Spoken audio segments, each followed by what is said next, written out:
तो नमस्कार दोस्तों, हम लोग वर्तनी शुद्धि पढ़ रहे थे और वर्तनी शुद्धि में हम कुछ शब्दों की वर्तनी शुद्धि किए थे और सीखा था कि किस तरीके से करते हैं। अब हम कुछ और शब्द की भी वर्तनी शुद्धि देखेंगे कि किस तरीके से अशुद्ध शब्द को शुद्ध किया जाता है। और ये आर में 10 क्वेश्चन आते हैं, यानी 10 अशुद्ध वर्तनी से शुद्ध करने को आता है। तो देख लेते हैं। हम यहाँ पहले लिख लेंगे अशुद्ध शब्द, यानी कौन कौन से अशुद्ध हैं, फिर उसको हम शुद्ध करेंगे। और यहाँ पे हो गया आपका शुद्ध शब्द। तो देखते हैं, जैसे पहले हम कुछ शब्द लिख लेते हैं, फिर उसका जो है उसका सही लिखते हैं, अर्पण। और साथ साथ में आप लोग इसको सही करते चलिए, फिर मिलाइए कि देखिए सही हमने करा है कि नहीं। तो पहला है अर्पण, दूसरा है अनभिज्ञ। अनभिज्ञ, पहले हम 10 शब्द लिखेंगे, फिर 10 शब्द के बाद हम जो है उसको शुद्ध करेंगे। आप लोग चाहें तो साथ में शुद्ध भी करते चलें। फिर है अस्वीकार। अस्वीकार, चौथा शब्द है आधीन।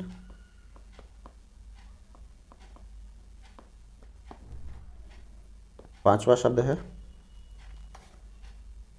अनुवादित।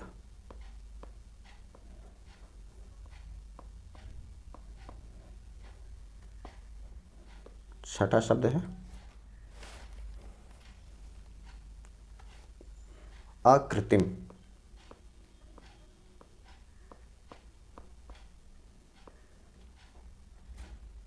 सातवां शब्द है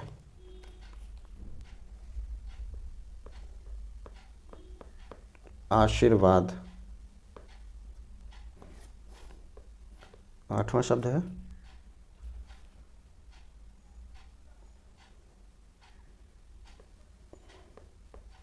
आकांक्षा। नवां शब्द है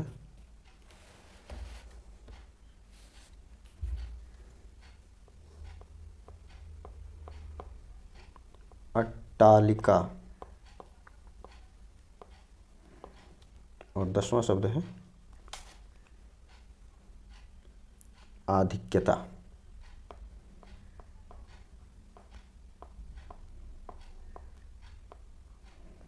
तो ये 10 शब्द है। अब 10 शब्द आप लोग करने की कोशिश करिए कि इसकी शुद्ध वर्तनी क्या होगी। तो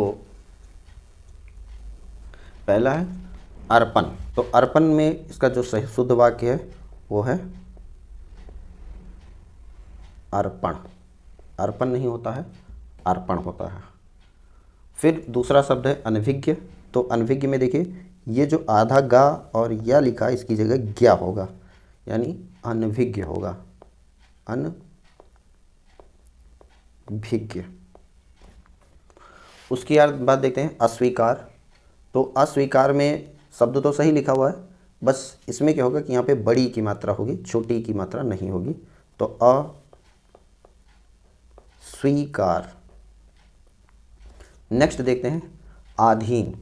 आधीन नहीं होता है, अधीन होता है। तो सही शब्द है, इसका सही वर्तनी है अधीन। फिर देखते हैं अनुवादित। अनुवादित कोई शब्द नहीं होता है, और ये जो सही शब्द होता है वो होता है अनुदित होता है। ना पर बड़ा ऊ की मात्रा, दा पर छोटी की मात्रा, अनुदित। अनुदित मतलब जो ट्रांसलेटेड हो, यानी ट्रांसलेट किया गया हो। एंड 6 है अकृत्रिम। तो अकृत्रिम नहीं होता, अकृत्रिम होता है, यानी त्रा लगेगा। फिर देखिए त्रिम, अकृत्रिम। ठीक है। उसके बाद देखिए ये बहुत ज़्यादा कन्फ्यूजन क्रिएट करता है, क्योंकि इसमें बस केवल मात्रा का हेर फेर है। तो ये शा पर बड़ी की मात्रा, और ये जो रा की मात्रा है ये वा पे लगेगा, सा पे नहीं लगेगा। ऐसा इसलिए होता है क्योंकि जिस शब्द के बाद, जिस शब्द पे प्रोनाउंस होता है उसके बाद वाले पे लगता है। जैसे आशिर, तो शिर यानी रा बना, तो रा जो है वा पे लगेगा, ना कि शा पे लगेगा। तो ये नियम होता है कि जिस पे रा का मात्रा प्रोनाउंस होता है, आधा रा इसको बोलते हैं, वो जो होता है वो उसके बाद वाले शब्द पे जाके लगता है, उसके बाद वाले वर्ण पे लगता है, सॉरी। तो उसके बाद वाले वर्ण पे लगता है। तो आशीर्वाद ये सही है, ये एकदम गलत है, ये सही है। ठीक है। उसके बाद आकांक्षा नहीं होती, आकांक्षा होती है, तो का पे भी मात्रा रहेगा और आकांक्षा यानी तीनों पे भी मात्रा रहेगा। अट्टालिका नहीं होता है, यानी बड़ा आ नहीं होगा, छोटा आ होगा तो अट्टालिका होता है, अट्टालिका, ये एकदम सही शब्द है, अट्टालिका। और आधिक्यता शब्द नहीं होता है, आधिक्य होता है, तो इसमें वर्तनी अशुद्धि नहीं है, ये इसमें एक्स्ट्रा ता लग गया, मतलब वर्तनी अशुद्धि तो है लेकिन ये ता लग गया, आधिक्यता वर्ड नहीं होता है, आधिक्य होता है। आगे देख लेते हैं।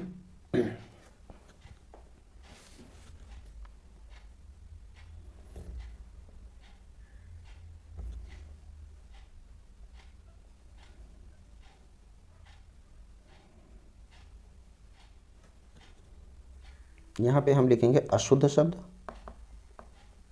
और यहाँ पे लिखेंगे शुद्ध शब्द।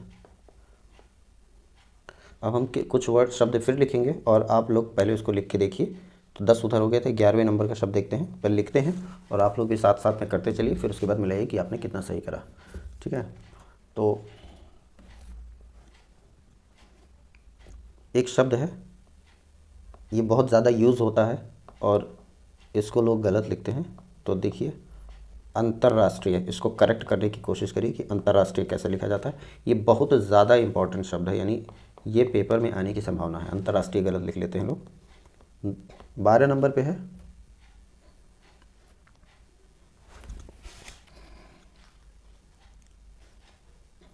उज्ज्वल, ये भी बहुत शब्द इंपॉर्टेंट है, उज्ज्वल, ये भी बहुत ज़्यादा इंपॉर्टेंट है, इसको भी आप लोग जो है शुद्ध करने की कोशिश करिए कि उज्ज्वल कैसे लिखा जाता है। 13 नंबर पे देखते हैं उल्लंघन, उल्लंघन, ये भी सही करिए। 14 नंबर पे है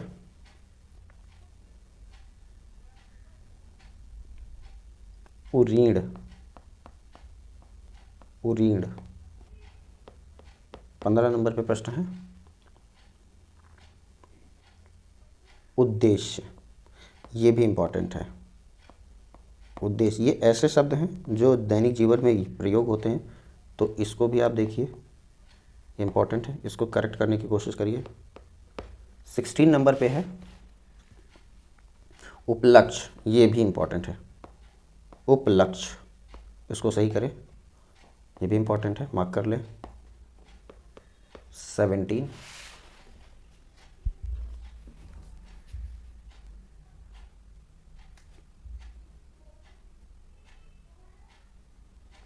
एक शब्द है कृत्य, कृत्य,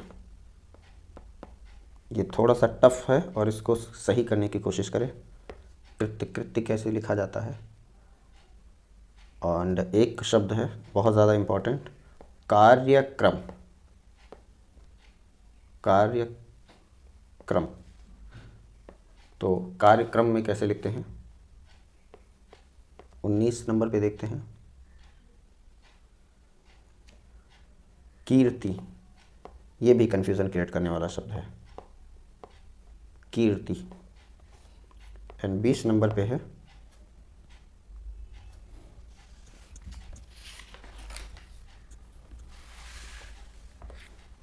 कालिदास, बहुत ज़्यादा इम्पोर्टेंट शब्द, कालिदास। लोग कालिदास नहीं लिख पाते हैं, तो लिखने की कोशिश करें। अब देखिए शब्द लिख गए हैं, अब हम इसको शुद्ध करते हैं और आप लोग मिलाइए कि देखिए आप लोग ने कितना सही करा है। तो पहला था अंतर्राष्ट्रीय, ठीक है, तो जो एकदम सही शब्द है वो है अंतर्राष्ट्रीय, एकदम सही शब्द है, एकदम शुद्ध है। नहीं तो आप ऐसा भी लिख सकते हैं, ये भी चलन में है, अंतर्राष्ट्रीय। लेकिन अगर एकदम शुद्ध कहा जाए तो एकदम शुद्ध ये शब्द है, अंतर्राष्ट्रीय। उज्ज्वल जो है ये देखिए उ और 2 बार आधा जा होगा, फिर वा और फिर ला, उज्ज्वल होता है, उज्ज्वल नहीं होता है। उसके बाद देखिए उल्लंघन, तो उल्लंघन कैसे लिखते हैं। तो उल्लंघन में क्या होता है, 2 बार ला होता है, एक ही ला लिखा हुआ है, और इसमें जो लिखा जाएगा वो 2 बार ला लिखा जाएगा, तो हो जाएगा उल्लंघन। उल्लंघन एकदम सही शब्द है, उल्लंघन। ठीक है, 1 ला नहीं होगा, 2 बार ला आएगा, उल्लंघन। नेक्स्ट है उरीण। तो उरीण नहीं होता है, उरीण होता है, ऋषि वाला रहेगा। उरीण होता है, उरीण नहीं होता है, ये एकदम सही है। उद्देश्य में जो होगा वो एक्चुअली ये दा नहीं है, ये इस तरीके से आएगा। ठीक है, उद्देश्य, ये एकदम सही शब्द है। ठीक है, उसके बाद देखिए उपलक्ष्य। उपलक्ष्य नहीं होता है, उपलक्ष्य होता है, उपलक्ष्य होता है, ये एकदम सही है। और कृत्य, कृत्य नहीं होता है, कृत कृत्य होता है, यानी कृत और यहाँ पे ता आएगा, आधा ता या नहीं आएगा, एंड कृत्य, कृत कृत्य होता है। नेक्स्ट देखते हैं कार्यक्रम। देखिए कार्यक्रम में एकदम सही लिखा हो, बस ये रा हट जाएगा तो कार्यक्रम हो जाएगा, कार्यक्रम, यानी नीचे रा लगेगा, देन कार्यक्रम सही लिखा हुआ है, तो क्या हो जाएगा कार्यक्रम। उसके बाद देखिए कीर्ति।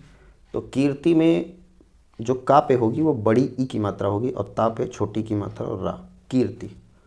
और कालिदास जो है ये बहुत ज़्यादा लोग गलत लिखते हैं नाम कालिदास का, तो ये बड़ी ई की मात्रा नहीं होता है, छोटी की मात्रा होती है, इसको बोलते हैं कालिदास। तो ये कुछ शब्द थे जिनकी वर्तनी को शुद्ध किया गया, यानी वर्तनीय शुद्धि थी। अब कुछ शब्द हम आपको होमवर्क में देते हैं और इसको सही करके कमेंट बॉक्स में बताइए कि क्या कितना सही करा और कितना गलत करा। तो आप इसको जो है कुछ शब्द नोट करिए, जैसे ईर्ष्या, एक ये शब्द है, इसका आपको बताना है, और ये HW है। नेक्स्ट है उपासना। उपासना एक ये शब्द है, इसको सही करिए। एंड एक शब्द है बहुत इम्पॉर्टेंट है, गृहिणी, ये इम्पॉर्टेंट है, इसको भी लिखिए, गृहिणी कैसे लिखा जाता है, और ये शुद्ध करिए, 5 शब्द देंगे। उसके बाद एक शब्द है गरुण। गरुण, ये आपको सही लिखना है। एंड एक शब्द है गृहस्थ। तो इसको आप लोग करेक्ट करिए। नेक्स्ट वीडियो में इस 5 शब्द को हम करेक्ट करके बताएंगे कि क्या है। आप लोग कमेंट करके बताइए कि आप लोग ने कितना सही करा है। तो फिर मिलेंगे नेक्स्ट वीडियो में किसी इसी टॉपिक के साथ या किसी अन्य टॉपिक के साथ। तब तक के लिए नमस्कार।